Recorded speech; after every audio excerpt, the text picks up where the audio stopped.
नमस्कार दोस्तों, स्वागत है आपका अपने YouTube चैनल पर। मैं गौरव आप सभी का बहुत बहुत स्वागत करता हूं। आज से दोस्तों मैं शुरू करने जा रहा हूं कि हमारे जो संविधान में जितने भी अनुच्छेद हैं हम उनके बारे में जानें। राइट, जितने भी अनुच्छेद हैं डेली इस पर वीडियो मिलेगा आपको। ठीक है, डेली हम एक एक अनुच्छेद को जानेंगे कि कम से कम हमें ये तो पता होना चाहिए किस अनुच्छेद में क्या चीज़ है।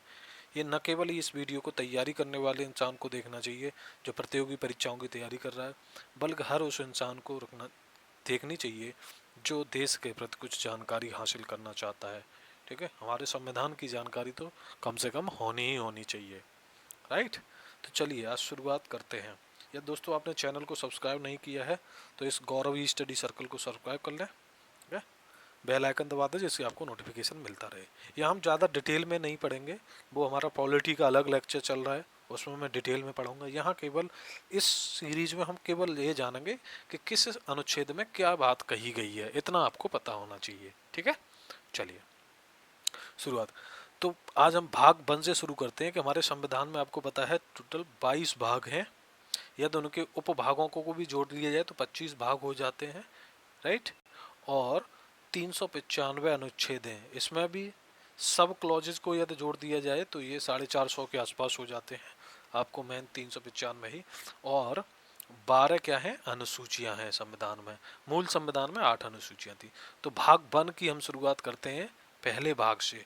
पहला भाग क्या कहता है, संघ और उसका राजक्षेत्र। इसमें क्या है, यूनियन एंड इट्स टेरिटरी के बारे में बताया गया है पहले भाग में। ठीक है, तो अनुच्छेद 1 की बात करते हैं। ये जो 1 लिखा हुआ है ये आर्टिकल 1 है। इसका मतलब क्या है, आर्टिकल 1 की हम बात करते हैं। तो आर्टिकल 1 में क्या क्या दिया गया है, देखिए 3 बातें दी गई हैं। पहली बात ये दी गई है, भारत अर्थात इंडिया राज्यों का एक संघ होगा। ठीक है, इसमें क्या है कि भारत के 2 नामों का प्रयोग किया गया है। भारत जो कि इंडिया है।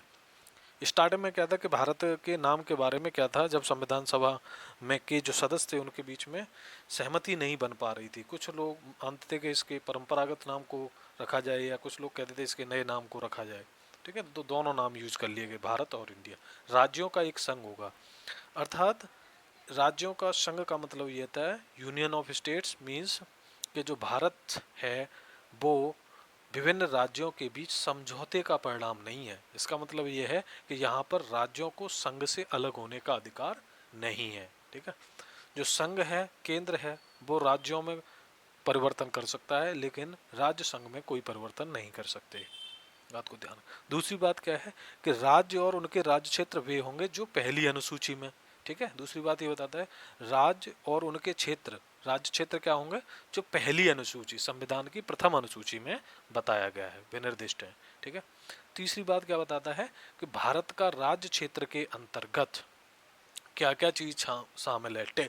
भारत का राज्य क्षेत्र मतलब territory of India. Territory of India में क्या क्या शामिल होता है इस बात को आपको पता होना चाहिए। तो इसमें टेरिटरी ऑफ इंडिया, जो भारत की टेरिटरी, उसमें क्या है, राज्यों का राज्य क्षेत्र आएगा पहला। दूसरा क्या होगा, संघ का राज्य क्षेत्र, संघ का क्षेत्र होगा। जो संघ शासित प्रदेश, एक तो राज्य हो गए उनका राज्य क्षेत्र, और संघ शासित प्रदेशों का क्षेत्र। तीसरे ऐसे क्षेत्र भी शामिल किए जाएंगे जो भविष्य में हो सकता है कि हम उनको देश में, मतलब आप जीत लेते हो, युद्ध वगैरह हो जाता है, उस स्थिति में आपने क्या है किसी विदेशी भाग को जीत लिया तो उसको भी आप शामिल कर लोगे। तो भारत के राज्य क्षेत्र में ये 3 चीजें आती हैं, ध्यान रखिए। ठीक है, चलिए ये हो गया आर्टिकल 1। क्या क्या बताता है, इंडिया अर्थात भारत अर्थात इंडिया राज्यों का एक संघ होगा। ठीक है, भाग आर्टिकल 2 क्या कहता है, हमारे संविधान का आर्टिकल 2 क्या कहता है इसके बारे में जानिए। आर्टिकल जो 2 है वो कहता है नए राज्यों का प्रवेश या स्थापना के बारे में बताता है। किसके बारे में, नए राज्यों के प्रवेश या स्थापना के बारे में। राइट, ध्यान रखिए, प्रवेश या स्थापना मतलब संसद विधि द्वारा एवं ऐसे निबंधनों एवं शर्तों पर जो वह ठीक समझे संघ में नए राज्यों का प्रवेश या उनकी स्थापना कर सकती है। इसका मतलब ये है कि कुछ ऐसे राज्य हैं जो पहले से स्थापित तो हैं लेकिन वो भारत के हिस्सा नहीं है, तो उनको शामिल कर लिया जाएगा। और कुछ ऐसे राज्य जो अस्तित्व में ही नहीं है, एकदम से नए राज्यों का निर्माण हो जाए, यानी किसी विदेशी राज्य पर को आप आक्रमण के द्वारा जीत लो। ठीक है, इस तरीके से। तो इसमें नए राज्यों का प्रवेश एवं स्थापना की बात करता है आर्टिकल 2, समझना। जैसे सिक्किम जो था, तो सिक्किम को इस आर्टिकल 2 के तहत ही शामिल किया गया था। 1935 वो सॉरी 35वां संविधान संशोधन अधिनियम, फिर उसके 36वें संविधान संशोधन अधिनियम द्वारा भारत का हिस्सा बन गया था कम्प्लीटली। ध्यान रखिए, 35वें संविधान संशोधन अधिनियम द्वारा सहयुक्त राज्य के रूप में भारत का सहयुक्त राज्य बन गया था। ठीक है, चलिए नेक्स्ट हम देखते हैं आर्टिकल जो 3 है। ठीक है, इसके लिए सिक्किम के लिए आर्टिकल 371 च जोड़ा गया था, 371 च जोड़ा गया था, इस बात को ध्यान रखें। अब आर्टिकल 3 क्या कहता है संविधान का? ठीक है, आर्टिकल 3 कहता है नए राज्यों का निर्माण और वर्तमान राज्यों के क्षेत्रों, सीमाओं या नामों में परिवर्तन। ठीक है, ये समझिए, ये आर्टिकल 2 से क्या है, उसमें क्या हो रहा था कि नए राज्यों का प्रवेश या स्थापना, ये एक तरह से समझ लीजिए विदेशी राज्यों की बात हो रही है। और इसमें क्या है, आर्टिकल जो 3 है, जो हमारे घरेलू राज्य हैं उनके भीतर जो अभी हैं हमारे, जैसे वर्तमान में हम बात करें 28 राज्य और 8 केंद्र शासित प्रदेश हैं, तो जो हमारी वर्तमान में स्थिति है उनके, ठीक है, तो अपने जो राज्य थे उनके नामों निर्माण, जैसे क्या है कि तेलंगाना का निर्माण कर दिया था आंध्र प्रदेश से ही। ठीक है, तो वो क्या हुआ, आंध्र प्रदेश राज्य में क्या कर दिया, परिवर्तन करके तेलंगाना को बना दिया। ठीक है, उनके वर्तमान राज्यों के क्षेत्रों, सीमाओं या नामों में परिवर्तन संभव है। तो इसके तहत देखिए क्या क्या कर सकती है संसद, विधि द्वारा किसी राज्य में उसका राज्य क्षेत्र अलग करके अथवा 2 या अधिक राज्यों को या राज्यों के भागों को अथवा किसी राज्य क्षेत्र को किसी राज्य के भाग के साथ मिलाकर नए राज्य का निर्माण कर सकती है। इस बात को आप ध्यान रखेंगे, 2 या 2 से अधिक राज्यों को, ठीक है, मिलाया जा सकता है आपस में, या उनके कुछ भागों को मिला सकते हैं। ठीक है, किसी राज्य क्षेत्र के किसी राज्य के भाग के साथ आप मिला सकते हैं, इस तरीके से नया राज्य का निर्माण कर सकते हैं। किसी राज्य के क्षेत्र को बढ़ा सकते हैं, किसी राज्य के क्षेत्र को आप घटा सकते हैं। ध्यान रखें बेटा, एग्जाम में क्वेश्चन पूछ लेगा, बताओ किस आर्टिकल के तहत आप किसी राज्य का क्षेत्र घटा सकते हो या बढ़ा सकते हो, तो पता होना चाहिए संविधान के आर्टिकल 3 के तहत। ठीक है, बहुत अच्छे से, इसीलिए हम क्या कि एक एक आर्टिकल का अध्ययन करेंगे इस सीरीज में, पता चल जाएगा। किसी राज्य की सीमाओं में आप परिवर्तन कर सकते हो, ठीक है, सीमा को घटा बढ़ा सकते हो, राइट। किसी राज्य के नाम में आप परिवर्तन कर सकते हो, नाम चेंज कर सकते हो।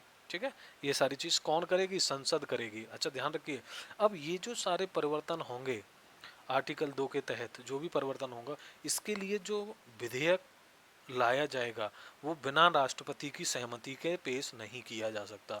और राष्ट्रपति की सहमति के, और राष्ट्रपति इस विधेयक को उस संबंधित राज्य की विधानसभा के पास भेजेगा उनकी मंजूरी के लिए, और संबंधित राज्य की विधानसभा को एक निश्चित तय सीमा के अंदर उस पर विचार विमर्श करना होगा, जवाब वापस देना होगा। ठीक है, लेकिन उस विधानमंडल के विचारों को मानने के लिए संसद या राष्ट्रपति कोई क्या है उसके लिए बाध्य नहीं है, उसको मान भी सकता है और नहीं भी मान सकता है। लेकिन ध्यान रखिए, जो विधेयक पेश होगा वो राष्ट्रपति की बिना मंजूरी के नहीं पेश किया जा सकता, तथा राष्ट्रपति उस विधेयक को क्या है, जिन राज्यों से संबंध है उसका, जिन राज्यों की सीमाओं में, क्षेत्रों में परिवर्तन हो रहा है, उनके पास भेजेगा। एक निश्चित समय सीमा वो राष्ट्रपति तय करेगा। ठीक है, राष्ट्रपति उस समय सीमा को बढ़ा भी सकता है, अतिरिक्त समय सीमा। ठीक है, या जैसे क्या है कि राज्यों ने उसको वापस दे दिया, ठीक है, राज्य की विधानसभा ने, फिर उसके बाद कोई परिवर्तन करना है यदि उसमें विधेयक में कोई, तो दोबारा से राज्यों के पास भेजने की कोई ज़रूरत नहीं है। अच्छा, यहीं पर बात ध्यान रखेंगे, जो संघ शासित यूनियन टेरिटरी होती है, इनके मामलों में इनकी विधानसभा को भेजने की कोई ज़रूरत नहीं है। ठीक है, वो संसद खुद फैसला ले सकती है।